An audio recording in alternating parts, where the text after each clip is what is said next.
My name is Natalie Brennan. I'm 35 years old, and 6 months ago I sold the only investment property I ever owned and drained every cent of my savings to pay off my parents' mortgage. I didn't do it for praise. I did it because they were about to lose everything, and I was the only one left who could fix it. Last night at 1, 2, 4, 3 a.m., my mother texted me, "Don't come to your sister's wedding. It's better for everyone if you stay away." A second message followed. "Camille wants her day to be perfect. She's inviting important guests from Ryan's family. We can celebrate with you another time." I sat alone in my apartment, the same apartment I couldn't afford to renovate because I had chosen to save theirs. My fingers went cold around the phone as I realized I wasn't being left out by accident. I was being removed. Strategically. Quietly. So I wouldn't ruin the illusion. They weren't ashamed to take my money. But they were ashamed to claim me. And somehow Camille, the sister who burned through their retirement fake job offers and once used my name to open a credit card, was still the daughter worth protecting. That was the moment something in me shifted. Not out of rage, but clarity. I had always shown up when it mattered. This time I would show them what absence really looked like. I sat up slowly, heart pounding now, and turned on the bedside lamp. The rest of the room came into focus. Bookside stacked next to the bed. A glass of water still half full. My laptop closed but glowing faintly at the edge. Everything looked exactly the same, and yet something had just shifted. Something permanent. Another message pinged. Camille wants her day to be perfect. No drama, just joy. Please try to understand. Of course it was Camille. My younger sister had always been the center of their world, no matter how many times she wrecked it. Even when she quit her third job in a year or racked up tens of thousands on their credit cards planning business retreats for her influencer brand, they coddled her like she was some delicate crystal ballerina. Meanwhile, I was the one who had to act like the adult since I was old enough to hold a pen. 6 months ago, they called me in a panic. The house on Lake Sammamish was about to go into foreclosure. Camille had pulled money out of it through some startup loan she never repaid, and my parents had dipped into their retirement fund to cover her momentary liquidity issue. When the bank notice came, they called me. Not Camille. Me. I didn't hesitate. I liquidated part of my brokerage account, sold off a condo I'd been renting in Portland, and wired $540,000 to clear the mortgage. They signed a contract my lawyer drafted, giving me full control of the deed until they could pay me back or start paying rent. It was a formality. They were desperate. "We love you. We'll make this right. You saved us." That's what they said. I'd barely heard from them since.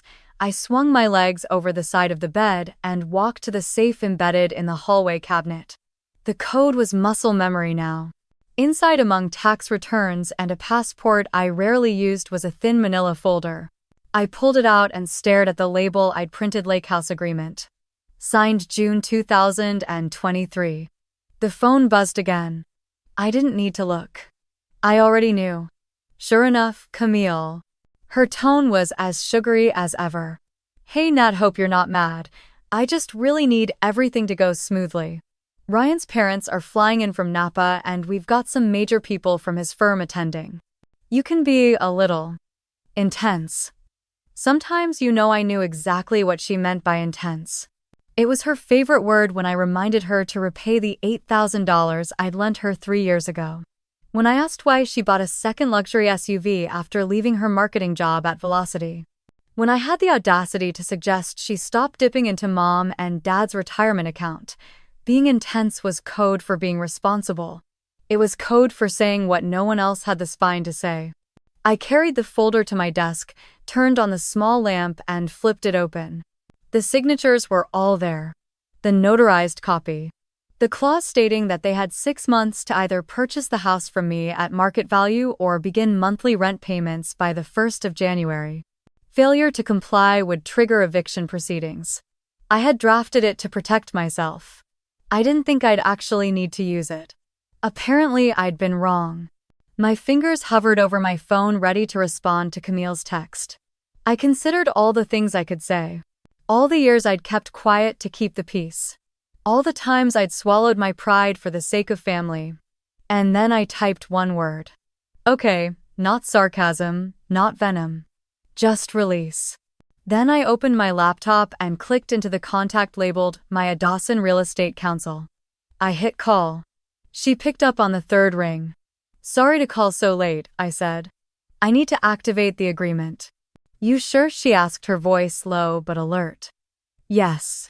And I want them to receive it the morning of the 16th of December. Camille's wedding. Understood. I'll file the notice first thing tomorrow.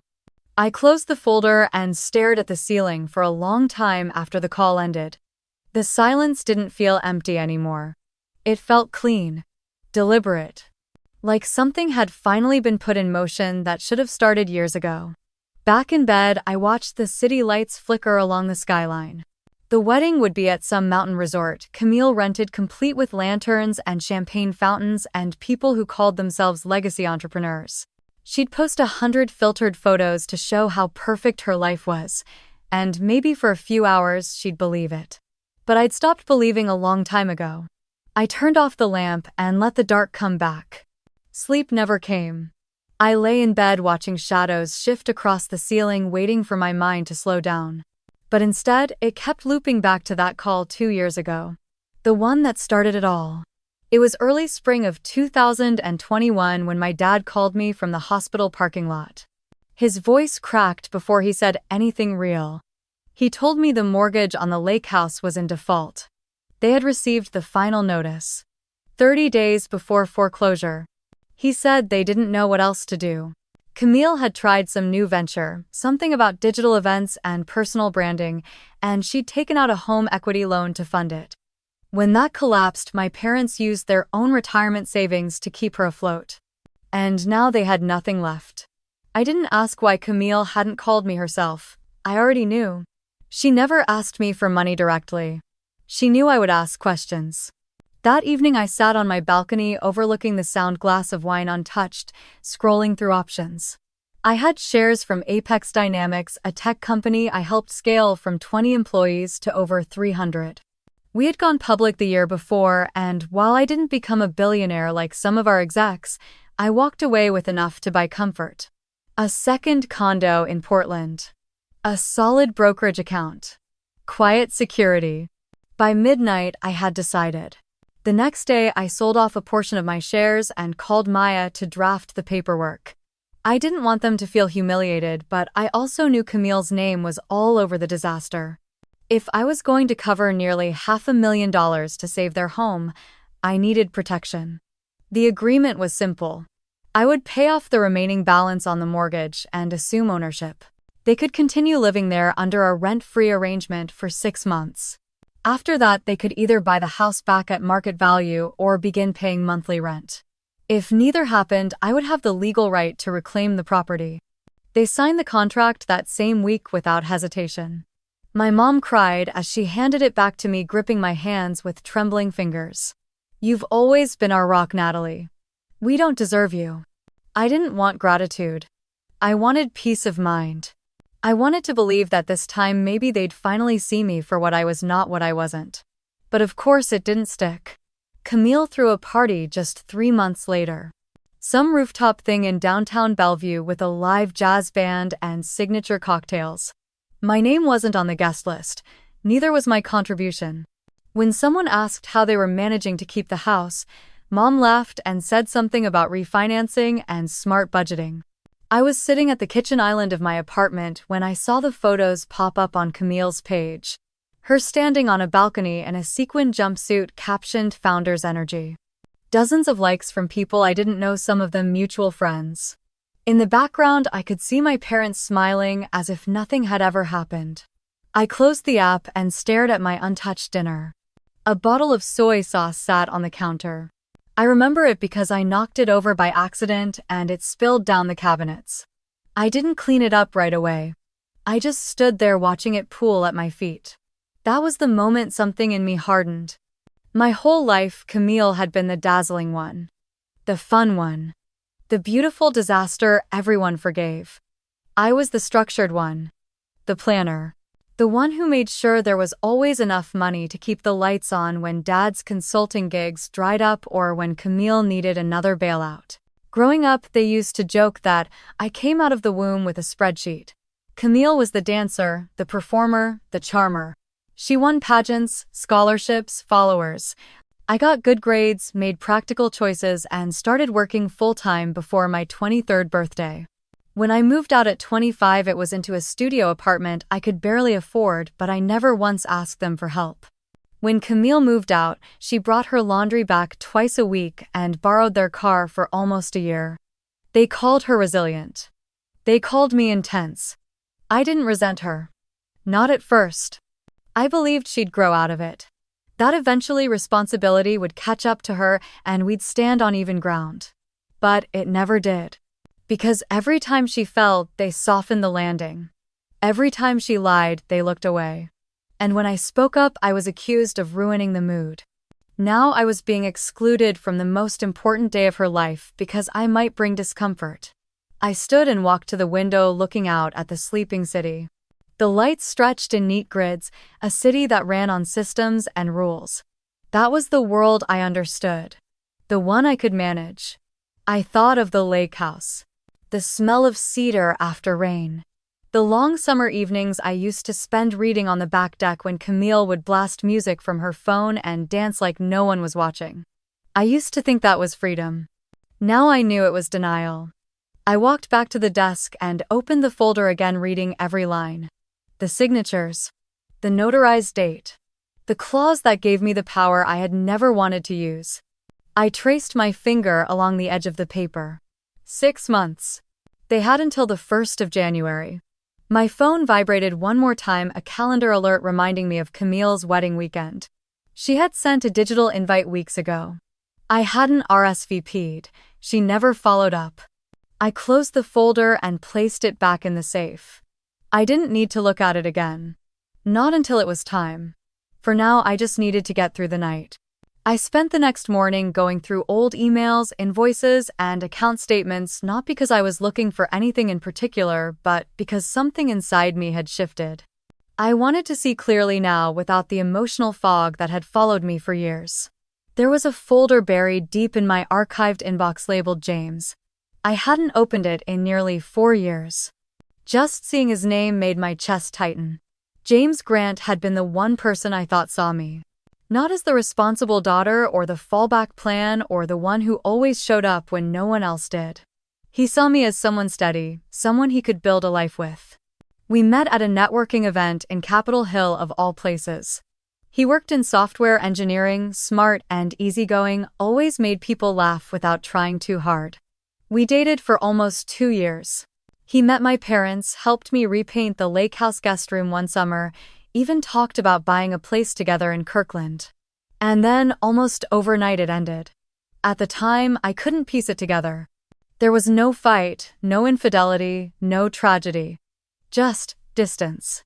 He pulled back, started canceling plans, hesitated when he looked at me.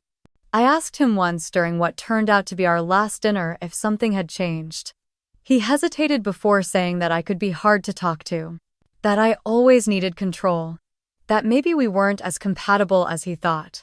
I remember going home that night and sitting in the dark for hours trying to figure out where I had gone wrong.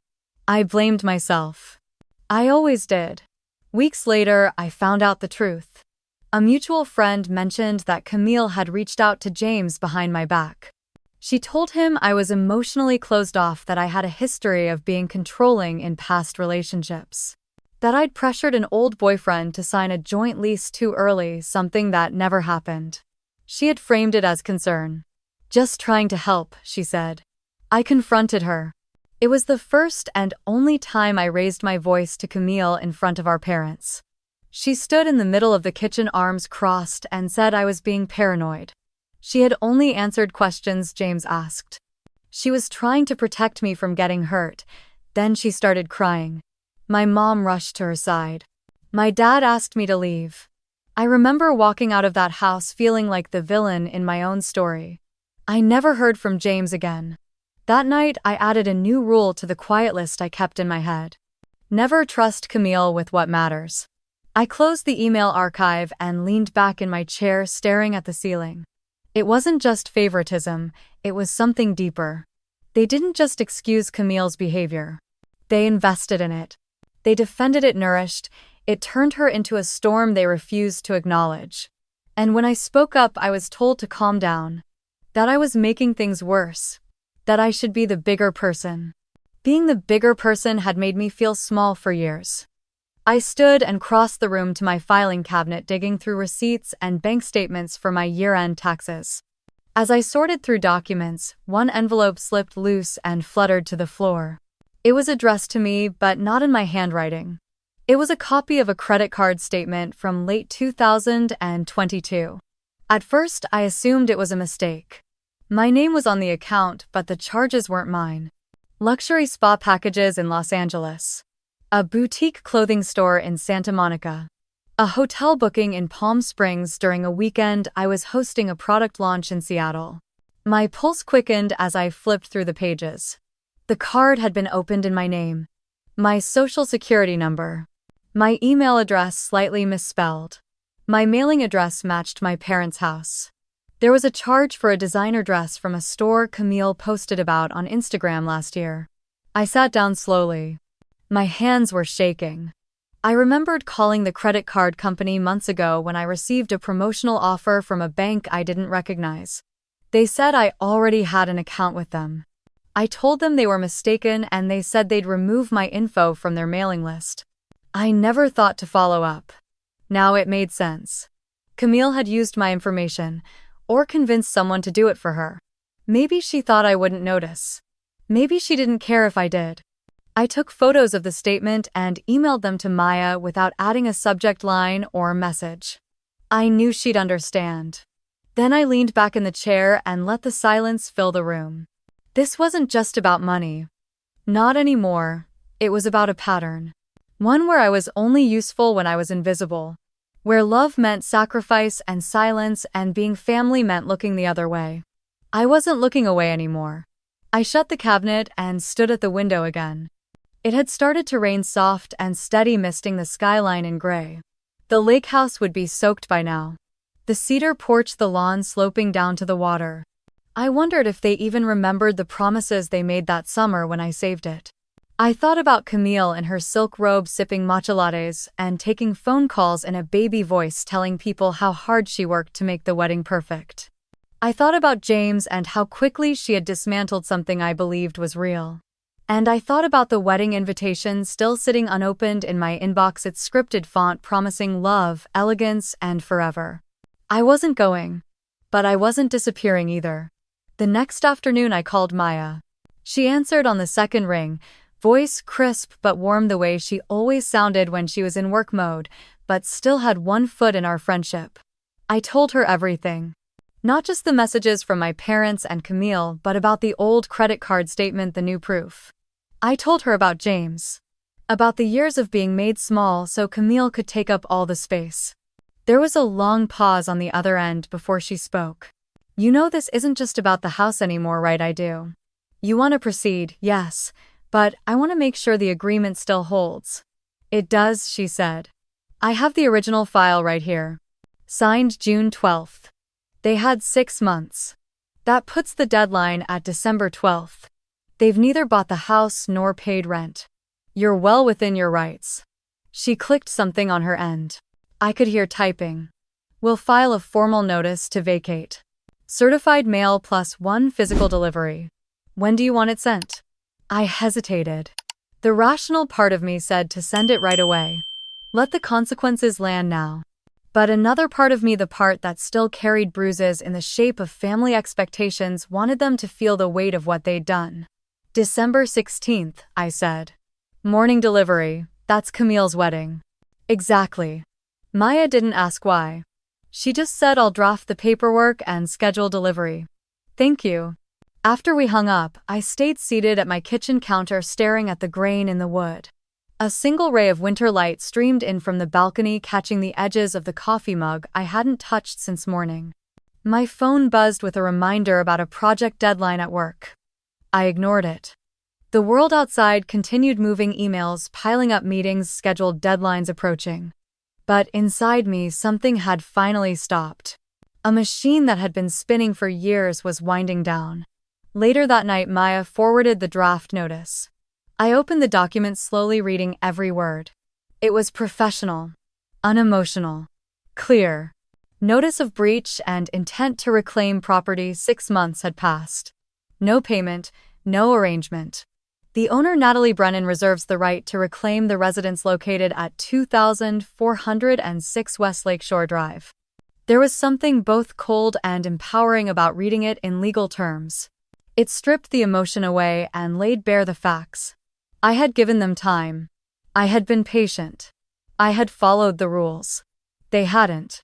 I typed my name into the signature field and hit submit. A few minutes later, Maya replied, "Got it. It's scheduled." I stared at the confirmation for a long time. For years I had played the role of fixer. The dependable one. The invisible backbone. When things broke, I paid. When people fell apart, I stitched them back together. But the thing about always being the one who holds everything up is that no one stops to ask what happens when you let go. And this time, I was letting go. I didn't want revenge. I didn't want to ruin Camille's wedding. I just wanted them to see what it felt like when someone followed through. When consequences arrived, not in the form of a lecture but a legally binding document. I closed my laptop and stood by the window watching as the evening fog began to roll in over the city. Seattle in December was all gray skies and puddles, the kind of cold that seeped through layers no matter how prepared you were. But for the first time in months, I felt still. The lake house had been my home once. Before Camille's ventures turned it into collateral. Before my parents turned it into a secret. Before my silence became their expectation. Now it was my name on the deed. My name on the contract. And my signature on the notice. It wasn't vengeance, it was alignment. That night, I slept. Not long, not deeply, but enough to wake without the usual weight in my chest. The kind of rest that comes when a decision has finally been made, even if the road ahead is uncomfortable. In the morning, I made myself breakfast. Coffee. Toast. I read the news. Let the dog from across the hall run into my apartment again, like she always did when her owner forgot to latch the door. I pet her absent-mindedly, watching her tail thump against the floor. There was a time when I would have second-guessed myself. When I would have rewritten emails, called Maya to cancel, blamed myself for even having boundaries. But that time had passed. This was no longer about being the good daughter. It was about being the whole person. One who knew her limits. One who had drawn the line and wasn't going to erase it the moment someone cried. As the dog nosed her way toward my balcony door, I opened it and let her out into the cold, her tail still wagging. She paused at the edge, looking back at me like she expected permission. "Go on," I said. "You're allowed." She darted forward, chasing a leaf caught in the wind. And for the first time in a long time, I let myself smile. The next morning, I logged into a public records database I had access to through Apex's alumni legal network. I didn't expect much. Just curiosity at first. But 5 minutes in, I found something that made my coffee go cold in my hands. Event Hive, LLC. A sleek name. Incorporated 2 years ago in Washington State. Mailing address, my parents' lake house. I clicked through the registration. Owner Daniel and Lorraine Brennan. My parents. Not Camille. I blinked. I cross-checked the EIN with state tax records. She'd registered it under their names using their social security numbers and opened business credit lines, totaling over $110,000. Everything pointed to Camille being the one behind it. She was the one running ads. The one posting on social media. The one hiring freelancers. The one booking high-end venues. But legally, my parents owned it. My hands started shaking. I pulled open another tab and checked their addresses' lien history. Sure enough, 2 new secured debts had been filed in the past 18 months. Loans against the house, one for $35,000. Another for $75,000. It was all under the guise of growing Event Hive. This wasn't just a little creative borrowing. This was financial identity theft. From their own daughter. And they didn't even know. I closed my laptop and stood still in my kitchen, the hum of the fridge, the only sound in the room. Camille hadn't just made poor choices, she'd made calculated ones. And she always used someone else's name when she did. It was time to talk to the one person in the family who never bought into Camille's magic act. Grandma Marjorie lived in a red brick bungalow in West Seattle surrounded by overgrown hydrangeas and newspaper stacks going back 10 years. She was my mother's mother, a retired family law professor from the University of Oregon and the only person in our family who ever looked Camille in the eye and said no.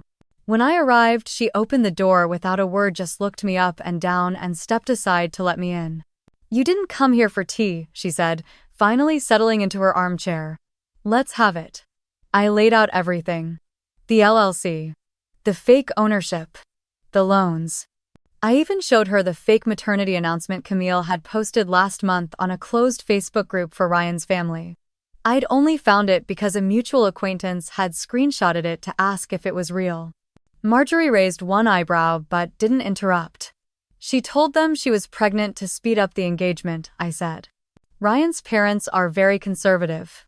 They think this is a real church wedding." Camille spun the whole thing like it's a family redemption arc.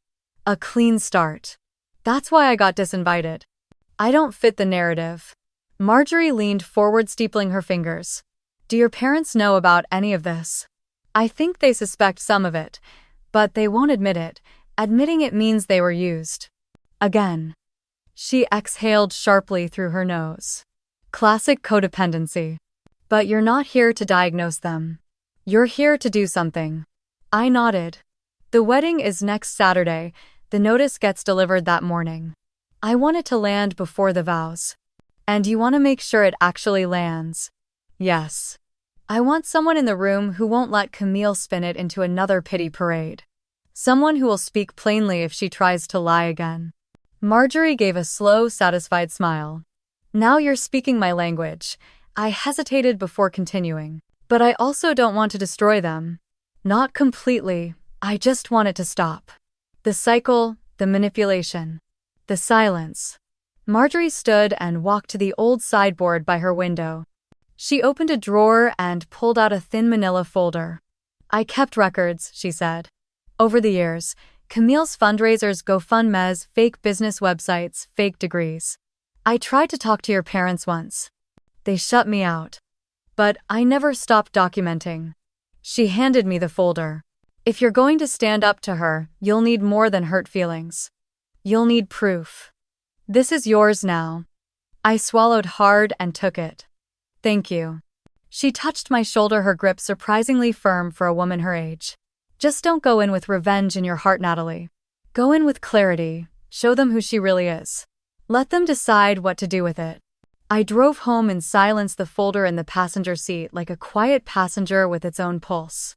That night I scanned everything and added it to my digital folder. Statements, screenshots, dates. It wasn't a witch hunt, it was a history. One that told the truth she kept hiding under lip gloss and gift bags. Camille wasn't just careless. She was dangerous. She lied with ease. She borrowed with charm. And when the bill came due, she disappeared and left someone else holding it. This time that someone wasn't going to be me.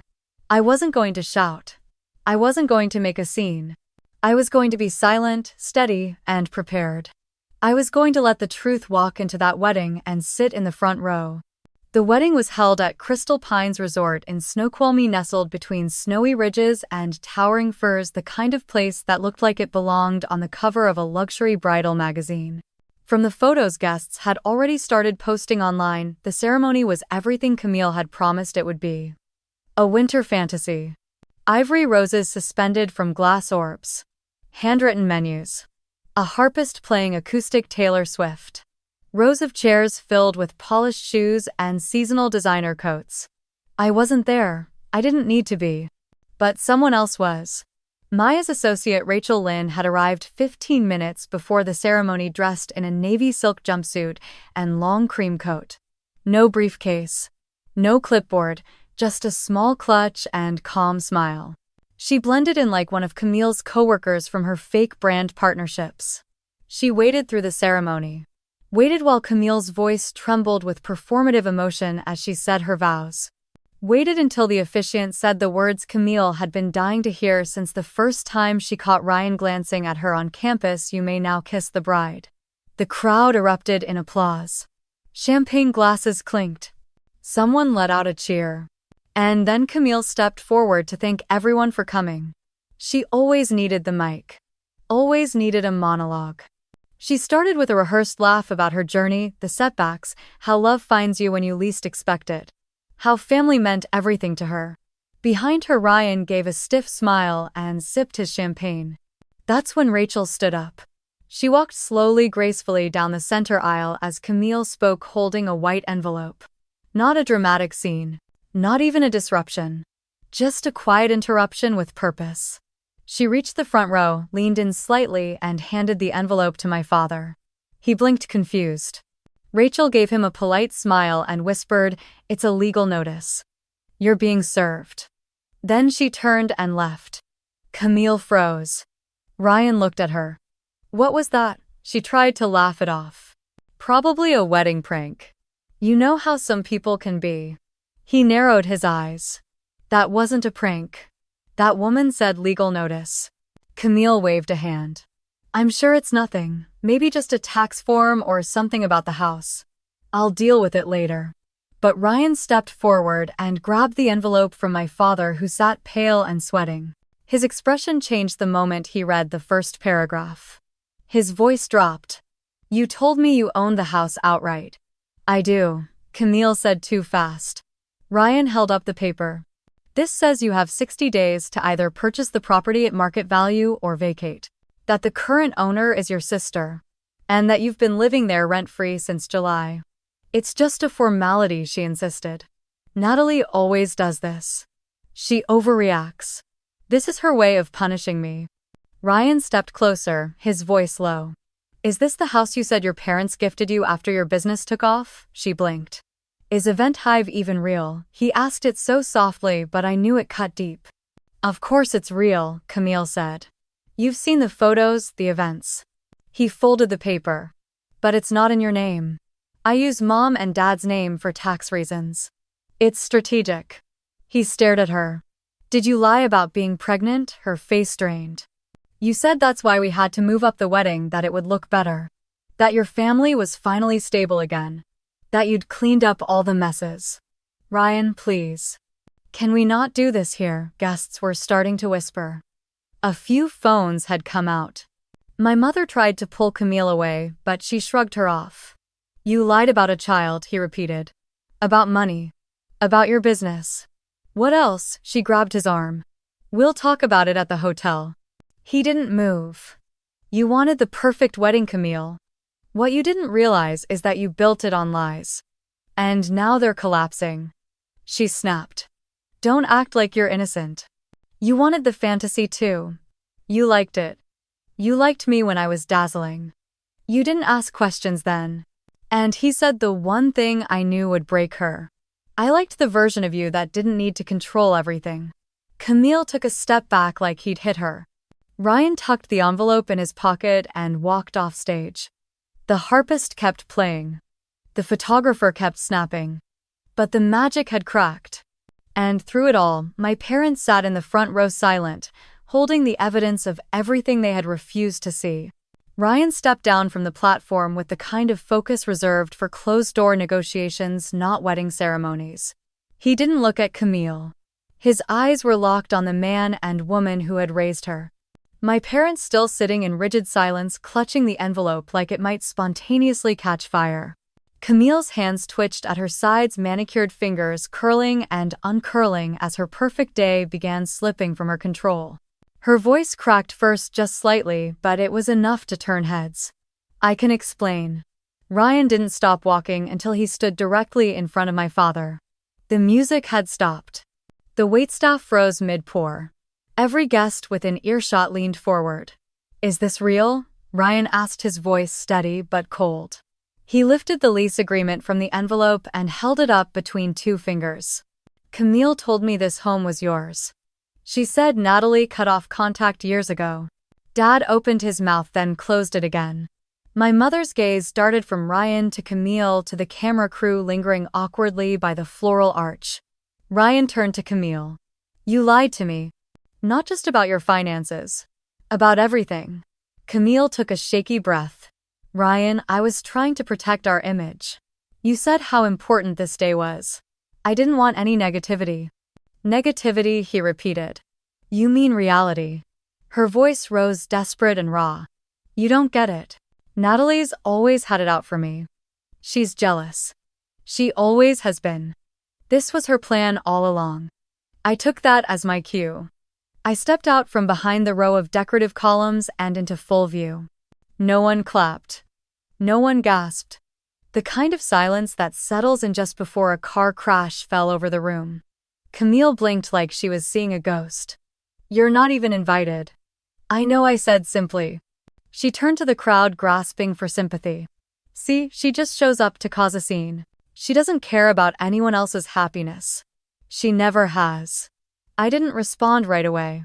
I walked toward the front, calm and measured, folder in hand. When I reached Ryan, I looked him in the eye. You deserve to know what you almost walked into. This isn't about me, it's about truth. I handed the folder to his mother. Inside was everything Rachel and I had compiled over the past month. Credit card statements. The false Event Hive business registration. A copy of the home agreement. Screenshots of Camille texting our parents to hide expenses under Natalie's name. Camille's face drained of color. Ryan's mother flipped through the folder with surgical precision. Each new page was a pin pulled from a grenade. You opened a business in your parents' name, she asked quietly. I was going to fix it, Camille said. I just needed more time. And the pregnancy. The words cut the air like a blade.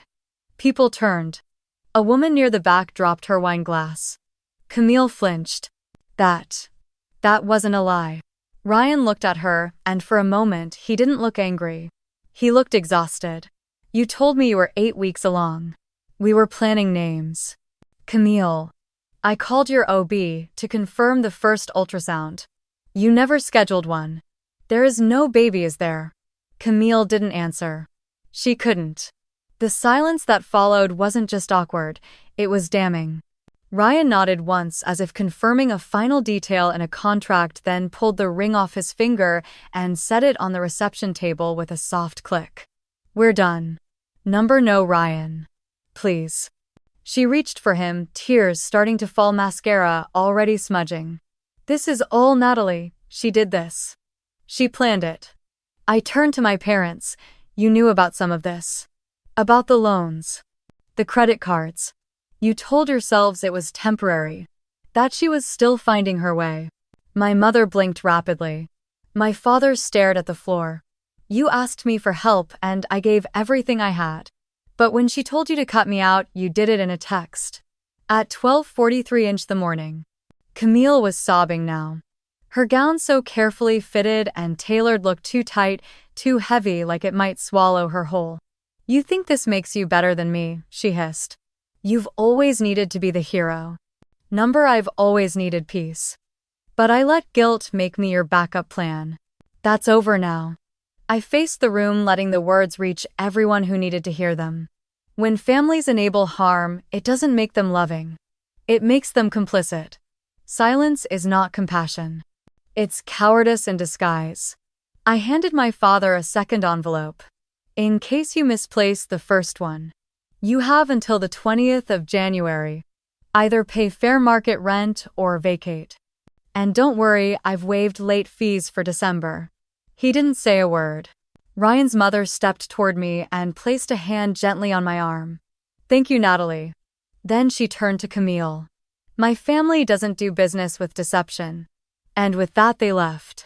Guests began trickling out. A few looked back at Camille with a mixture of pity and relief, as if grateful someone had finally said what needed to be said. A cluster of bridesmaids stood frozen, unsure whether to follow her or flee. My parents sat still, stunned. Camille fell to her knees on the platform, not sobbing anymore, just quiet. Hollow. I didn't feel triumphant, I felt clean. For the first time in years, I wasn't holding everyone else's secrets. And I wasn't going to hold their consequences either. I walked out through the same doors I wasn't invited to enter. The air outside was sharp with pine and winter wind. Snow had started to fall. A white veil over a shattered illusion. I kept walking. I didn't expect the knock on my condo door that Monday morning. Detective Sanders stood in a dark navy windbreaker with a leather portfolio tucked under one arm. He introduced himself with the calm, clipped tone of someone who had seen far too many families unravel over money. Miss Brennan, I'd like to speak with you regarding Camille Delaney and a company registered as Event Hive Solutions, LLC. Your name is not listed, but several financial records suggest you're connected to the owners. He didn't ask to come in. I stepped aside anyway. We sat at my dining table, sunlight cutting across the marble in cold, sharp lines. I handed him the folder I had kept sealed since the wedding duplicates of everything Maya and I had submitted to the civil lawyer. Camille's falsified signatures. The loans in my father's name. The wire transfers to luxury vendors weeks before the wedding. The application she'd filled out claiming a non-existent revenue stream to get a line of credit. He nodded slowly as he flipped through the pages. Does your father know he's listed as the majority stakeholder? I think after last week he's starting to. Detective Sanders closed the folder and looked at me. Then I think he's going to need a lawyer too. That hit me harder than I expected. My father might have been complicit through negligence, but he wasn't the one forging contracts. Still, in the eyes of the law, signing papers without reading them wasn't a shield. By Tuesday, Walter called me twice and left a shaky voicemail. His voice cracked halfway through. Natalie, I didn't know she used my name. I swear. I thought I was just co-signing for a small vendor account. Your mom handled most of it. Camille said it was just temporary. I didn't respond. That night, Camille sent me a message that made me drop my phone in disbelief. I'm sorry. I didn't mean for things to go this far. You know, I never had choices like you did. No acknowledgement of what she'd done. No mention of the people she had dragged down with her. Just another deflection wrapped in victimhood, as if growing up in the same household had gifted me some secret path she never got. I forwarded the message to Maya, who called me immediately. The detective already contacted the DA's office. They're considering formal charges unless Camille cooperates. Fraud. Identity misuse. Bank deception. She still has a window to submit documentation and initiate repayment, but it's narrow. Will they go after my dad? They might, Maya said gently. Unless Camille takes full responsibility. And even then there's no guarantee. The thing is, I believed my father. Not just because I wanted to, but because I'd seen the way Camille operated. She was a master of keeping everyone just confused enough not to ask the next question. But belief doesn't fix legal exposure. Truth doesn't reverse liability. And now law enforcement was involved in a way that wasn't theoretical. Wednesday evening, I met Grandma Marjorie at her bungalow in Kirkland. She poured tea without asking and set the cup in front of me like I was still 16 and coming home with skinned knees. You look exhausted. I exhaled long and low. I don't want to destroy her. But I don't know how to save her anymore without losing myself. Marjorie sat beside me, her silver hair pinned back like always, her voice firm. Camille isn't 12, Natalie. She's a grown woman with a pattern. This is the first time someone else is making her live in the world she built. It's not cruelty, it's clarity. I nodded, holding the tea between my hands like an anchor. But Dad, she sighed. He's not innocent, he's not malicious either, he's codependent. That doesn't mean he's beyond consequence. But I know this family. If you back down now, everyone will forget within 6 months. Camille will find another way to spin it. I knew she was right. That Friday, Maya sent an update. Camille has 1 more week to produce the financials and show movement on restitution. The DA might offer her a deal, lesser charges, if she cooperates fully and attends court-mandated financial counseling. She won't go quietly, I said. Then let the noise be hers to make. The next morning, I watched the sun rise from my balcony, wrapped in a wool sweater, coffee growing cold in my hands. My phone vibrated. Camille again. Please. Just tell them I didn't mean it. You don't understand the pressure I was under. Everything was riding on that wedding. I was trying to make a life. You already had yours. I stared at the screen for a long time. Then I typed 1 sentence. You can still make a life, Camille, but not off someone else's. I hit send and closed the thread. No anger. No more explanations, just silence and the weight of a line finally drawn. The legal system was moving now, slow and deliberate, and for once I wasn't the one racing to cushion the blow. I wasn't sweeping the shards under the rug. Let the pieces lie where they fell. Let her learn what it feels like to be the one cleaning them up.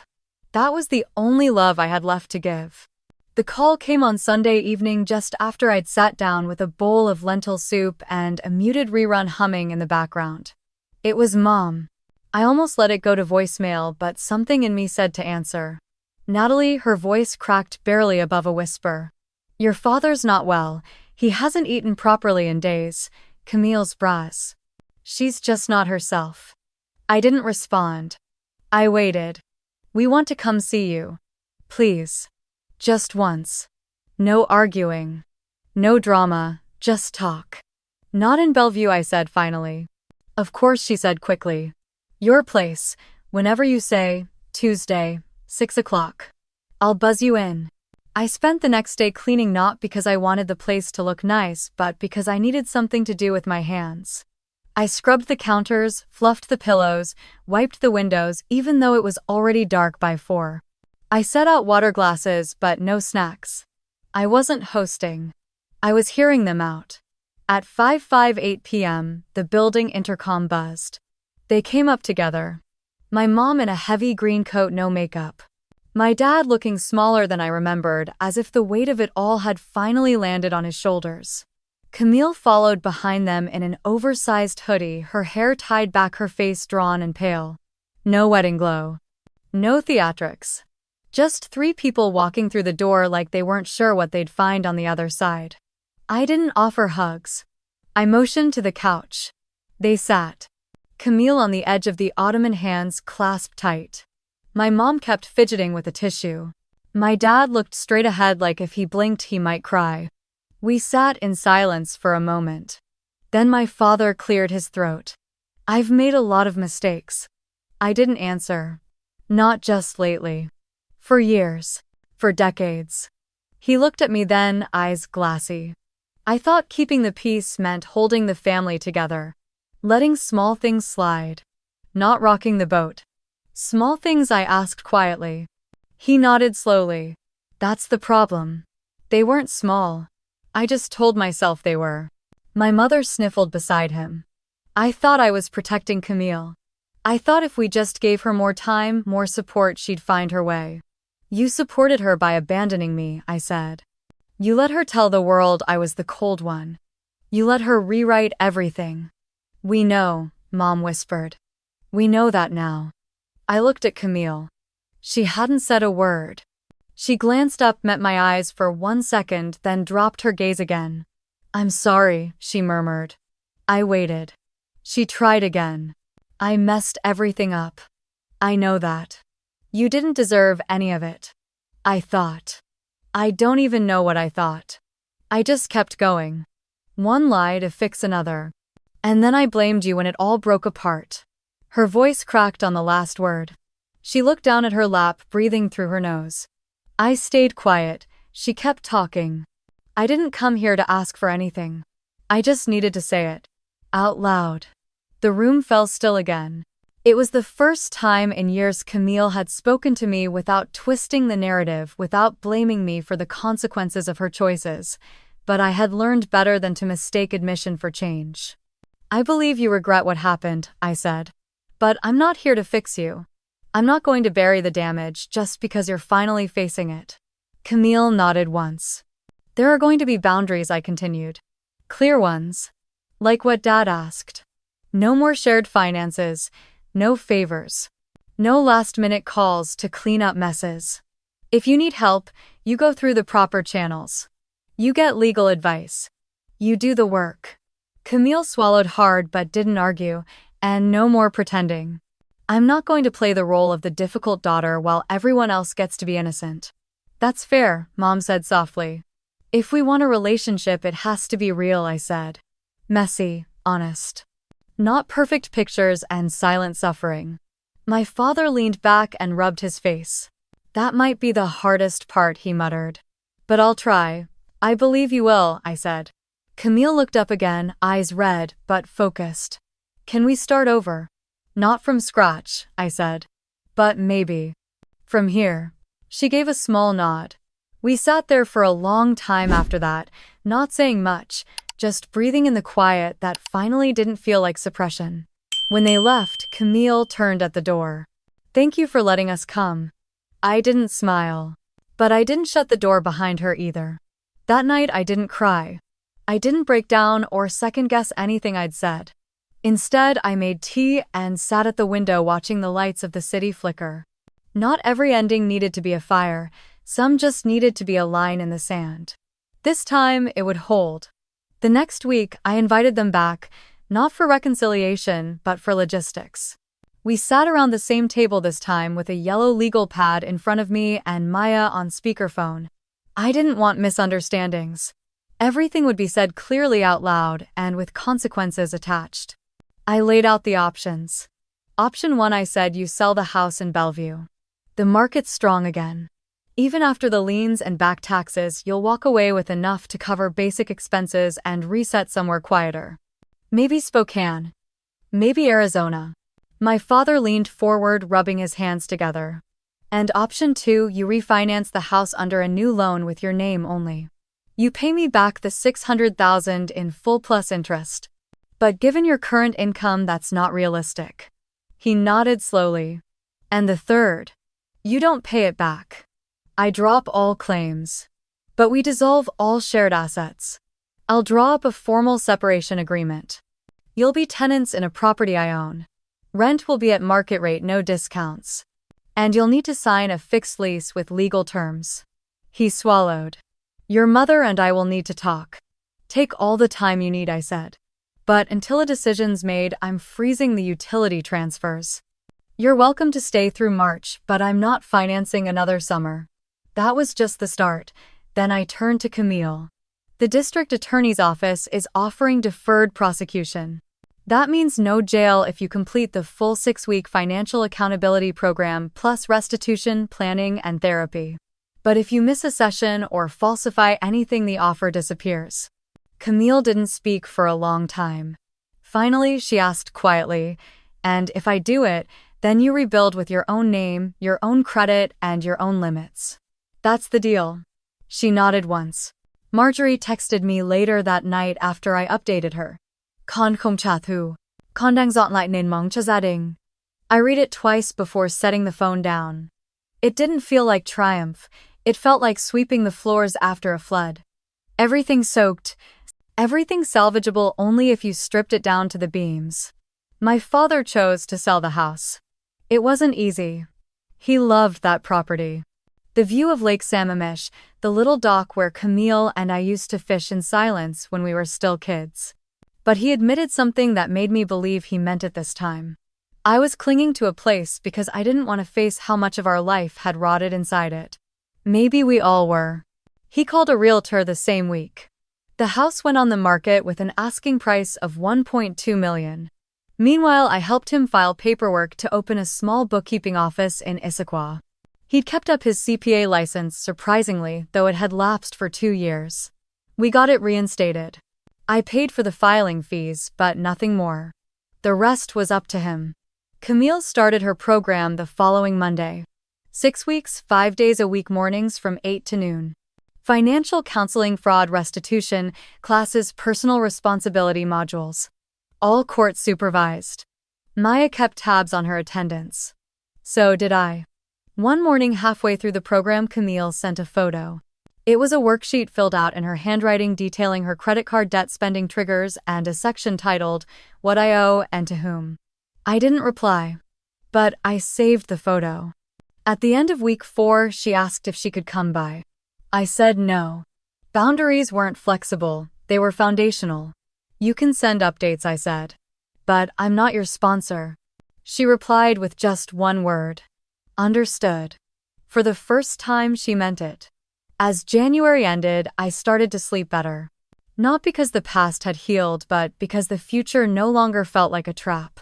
I could breathe inside my own skin again. Make coffee without dread pooling in my chest. Answer phone calls without rehearsing defensive scripts.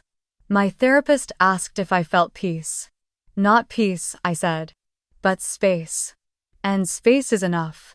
That weekend I drove up to visit Marjorie.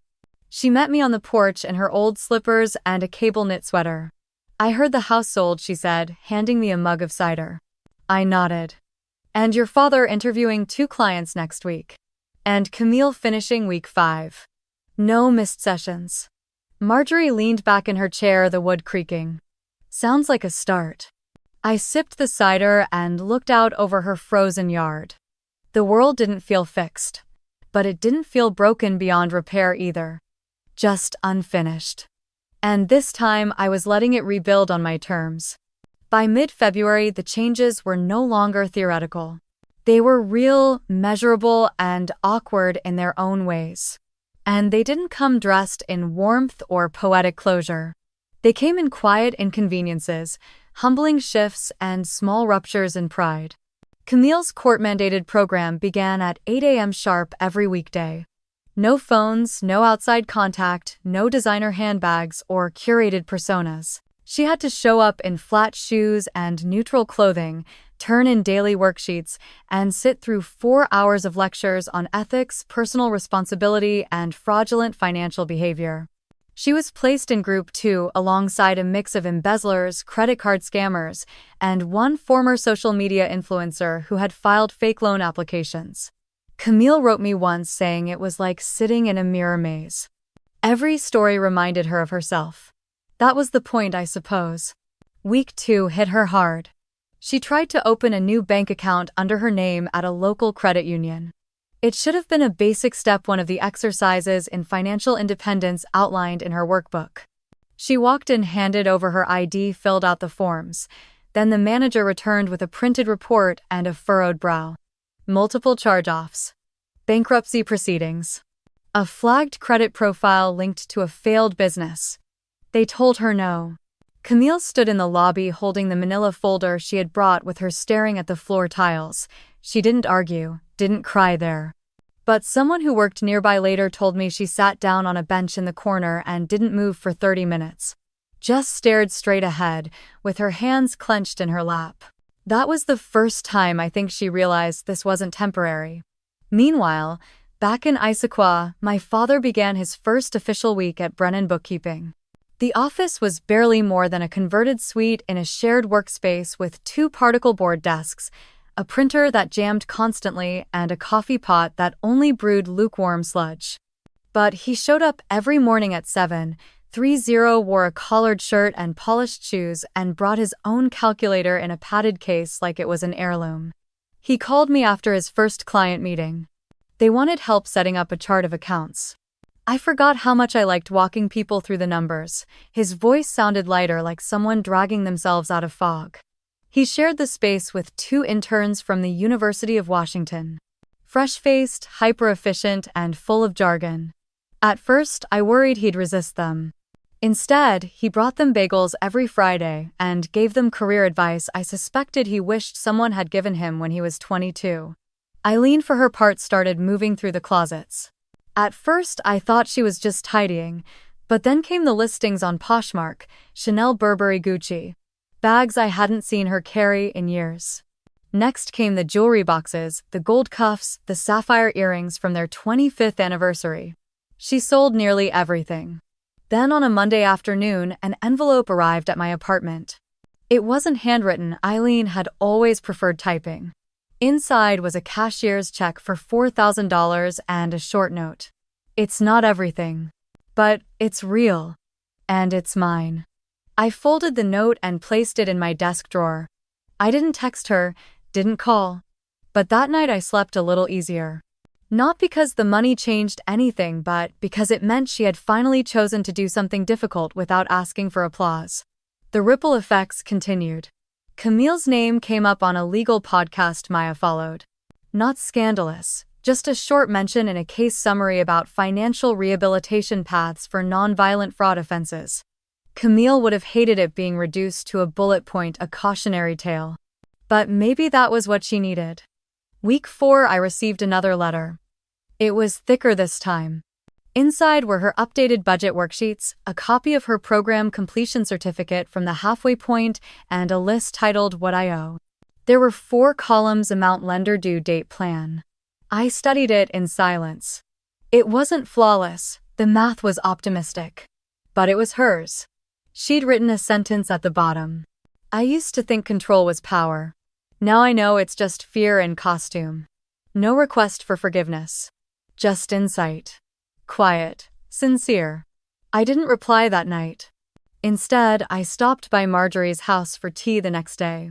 She met me at the door with her usual grace, wrapped in a shawl that smelled faintly of cedar and cloves. "So she's doing the work," Marjorie said, pouring hot water into my mug. "She's trying," I said. "That's new." Marjorie gave me a long look. Then she smiled. "That's worth more than apology, you know." I nodded, then reached into my coat pocket and pulled out Camille's worksheet. She took it in her wrinkled hands and scanned it slowly. "Well, look at that. Our Camille is growing roots." That phrase stayed with me all week. Not blooming, not thriving, just growing roots. It was accurate. And humbling. Because before anything beautiful grows, the ground has to crack open. And that's painful, messy, and quiet. Later that evening, I opened my email to check some invoices. There it was. James Grant. Subject: just checking in. I didn't open it right away. I stared at his name, remembering how it felt to be abandoned by someone who chose silence over discomfort. Still, something in me was curious. The message was short. "I heard about the wedding. I hope you're okay." That's all. No demands, no apologies, no promises. I read it twice, then archived it. I didn't need to reply. Because not everything broken needs mending. Some things are meant to stay closed, so you can walk through a different door. As March approached, I started a new habit. Every Sunday, I wrote down 3 things: 1 thing I had let go, 1 thing I had done for myself, and 1 thing I was still afraid of. Week 1, let go. The need for Camille to say sorry the way I wanted. Did for myself. Went to the museum alone and loved it. Still afraid that I'll never fully stop, waiting for the other shoe to drop. I folded the paper and tucked it behind a framed photo of me and Marjorie from my law school graduation. It wasn't a ritual, not yet. But it felt like a start. The lake outside my window had thawed slightly, just enough for ripples to form beneath the thin surface. It looked like it was breathing. I sipped my tea slowly, letting the warmth settle into my chest. March had come quietly this year. A letter arrived that morning. Real paper, real handwriting. The envelope was soft cream, the ink a little shaky. I didn't need to check the return address to know who it was from. Camille. I turned it over in my hands a few times before opening it. There was no perfume sprayed on it this time. No stickers, no attempt at sentimentality. Just a single folded page with 13 lines of writing. She didn't ask for forgiveness. She didn't explain. She said she had finally learned that not every door should be knocked on twice. That some things were broken long before we realized it, and still it was our responsibility to rebuild not just the pieces but the hands that dropped them. She ended with 1 sentence. "I'm not asking to be let back in. I'm just asking to start from where I should have all those years ago, when I should have followed your lead instead of resenting your steps." I read it 3 times. Then I folded it and placed it in the drawer beside my bed. I didn't feel vindicated. Or relieved. I just felt still. Like something had finally stopped spinning. That night, I sat on the sofa by the window with the lights off and watched the reflections of street lamps play on the water. I didn't reach for my phone. I didn't check emails or scroll through messages. I let the silence sit with me. For the first time in years, it wasn't heavy. There were no whispered accusations trailing behind me. No quiet comparisons over family dinners. No more having to prove that being responsible wasn't the same as being cold. I hadn't set out to destroy anything. All I ever wanted was for the truth to be seen. Walter had called the day before. Just to say he had signed the lease on his second client. He didn't ask for help. He didn't apologize again. He just shared something good without trying to use it as currency. Eileen had sent a picture of the hydrangeas blooming in the front yard of their new rental. It was smaller than the house in Bellevue, but the smile on her face in that photo looked more real than any I had seen in years. Even James had followed up with a second email. I didn't reply to that one either. Not because I was angry, but because I no longer needed him to understand. That chapter had closed with grace. My Sunday ritual continued. Let go, the hope that Camille would become who I needed her to be. Did for myself, I signed up for a pottery class. Still afraid that next time someone crosses a line, I'll hesitate again out of habit. I'm not sure how long this peace will last. Family isn't a fixed thing, it's fluid. Sometimes it flows back in reshaped and unfamiliar. Sometimes it stays at a distance, and that's okay too. Camille may write again. Or she may not. What matters is that the silence between us is no longer hollow. It's intentional. Chosen. Healing. I've learned that love doesn't always look like closeness. Sometimes it looks like distance with dignity. Boundaries aren't barriers, they're bridges we build from the ground of self-respect. And I'm done burning mine down to make others more comfortable. That winter I paid off the mortgage to protect the people I loved, and in return I was asked not to show up to celebrate them. But I showed up anyway. Not in that ballroom, not in a dress and heels, but in truth, in consequence, in the full measure of who I am. That's the kind of presence no one can erase. And now I no longer fear being left out of someone else's perfect story. Because I'm finally writing my own. And this one starts with boundaries. With silence that heals. With forgiveness that doesn't forget but chooses peace anyway. Love isn't endurance.